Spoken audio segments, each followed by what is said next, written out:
Fact number 1। दोस्तों, एक ऐसा बॉलर जिसने अपनी कलाई की जादूगरी से अपने समय के लगभग सभी दिग्गज बैट्समैनों को अपनी फिरकी के जाल में फंसाया, लेकिन आज वो फिरकी का जादूगर इस दुनिया को छोड़कर जा चुका है। जी हां दोस्तों, हम बात कर रहे हैं ऑस्ट्रेलियाई दिग्गज बॉलर शेन वॉर्न की, जिनका निधन 52 साल की उम्र में दिल के दौरे की वजह से हो गया, जिसके बाद सारे क्रिकेट प्रेमियों के बीच शोक की लहर है। वॉर्न ने अपने 145 मैचों के टेस्ट करियर में 708 विकेट चटकाए, जो मुथैया मुरलीधरन के 800 विकेट के बाद टेस्ट क्रिकेट में सबसे सर्वाधिक है। दोस्तों, भगवान शेन वॉर्न की आत्मा को शांति दे और पूरे A2 फैमिली की तरफ से शेन वॉर्न को भावपूर्वक श्रद्धांजलि। Fact number 2। इंसानी दिमाग ने बहुत सी ऐसी काम की चीजें बनाई है जिसने दुनिया बदल कर रख दी, लेकिन इंसान ने खुद कुछ ऐसी चीजों पर बेशुमार पैसा खर्च किया है जो किसी काम की ही नहीं है, एकदम यूजलेस है। उनमें से एक चीज है सोने का टॉयलेट पेपर। जी हां गाइस, आप ठीक सुन रहे हैं। इस सोने के टॉयलेट पेपर की कीमत लगभग 10 करोड़ रुपए है और इस सोने के टॉयलेट पेपर को बनाने में 22 कैरेट सोने का इस्तेमाल किया गया है और इसी वजह से यह दुनिया की सबसे महंगी लेकिन यूजलेस चीज मानी जाती है। गाइस सोचिए, जिस टॉयलेट पेपर का इस्तेमाल वॉशरूम में किया जाता है, अगर वो सोने का हो तो कोई शख्स उसे इस्तेमाल करने की जगह म्यूजियम में सजाकर रखेगा ना। तो ऐसी बेकार चीज बनाने का फायदा क्या है? आपका इसके बारे में क्या ख्याल है? कमेंट सेक्शन में जरूर लिखिएगा। Fact number 3। गाइस, अक्सर हम लोग सेल्स और मार्केटिंग के बारे में बहुत सुनते हैं, पर सवाल यह है कि आखिर इन दोनों में फर्क क्या है?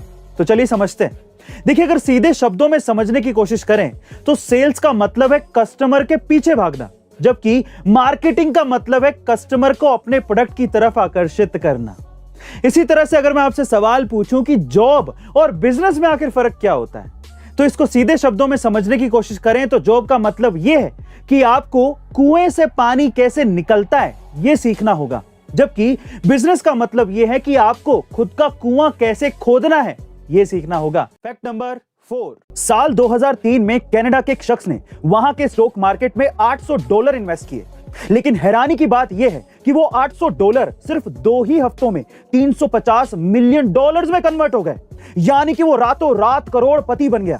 तब लोगों को यह लगता था कि वो पक्का अंदर का कोई आदमी है जिसे सारी जानकारी है, लेकिन जब उसे पुलिस ने कस्टडी में लिया और उसके बाद जो उसने कहा, उससे पुलिस वालों के होश उड़ गए।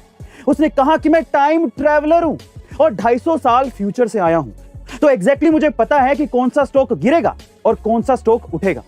लेकिन पुलिस को ऐसा लगा कि वो शायद उन्हें पागल बना रहा है, तो उस पर केस दर्ज कर दिया गया और उसे कोर्ट बुलाया गया। लेकिन हैरानी की बात यह है कि वो शख्स कोर्ट पहुंचा ही नहीं और उसके बाद से आज तक वो शख्स गायब है। Fact number 5। गाइस, इंडिया में शादियों और त्योहारों में सोना खरीदने के बाद घर में रखने की परंपरा हमेशा से चली आ रही है और इसी चक्कर में कई लोगों के पास बहुत सा पुश्तैनी सोना घर में रखा है। लेकिन अगर हम आपसे कहें कि अब आपको घर में सोना रखने से जेल भी हो सकती है, तो शायद आप लोग यकीन ना करें, लेकिन ये सच है। जी हां गाइस, सरकार के नए नियमों के अनुसार अब आप एक लिमिट से ज्यादा सोना घर पे नहीं रख सकते और फिर भी अगर आपने ऐसा किया तो आपको जेल जाना पड़ सकता है। दरअसल ये नियम लोगों की असली इनकम को जानने के लिए बनाया गया है, क्योंकि लोग विरासत में मिले सोने को घर में रख लेते हैं, जिसका कोई हिसाब किताब सरकार के पास नहीं होता और सरकार असली इनकम टैक्स इकट्ठा नहीं कर पाती। सो गाइस, ऐसी अमेजिंग वीडियोस के लिए A2 अमेजिंग फैक्ट्स के हमारे इस चैनल को सब्सक्राइब करना मत भूलिएगा और बेल आइकन के बटन को जरूर दबाइएगा ताकि आपको लेटेस्ट वीडियो के नोटिफिकेशंस मिल सकें। Stay tuned, stay connected, stay motivated.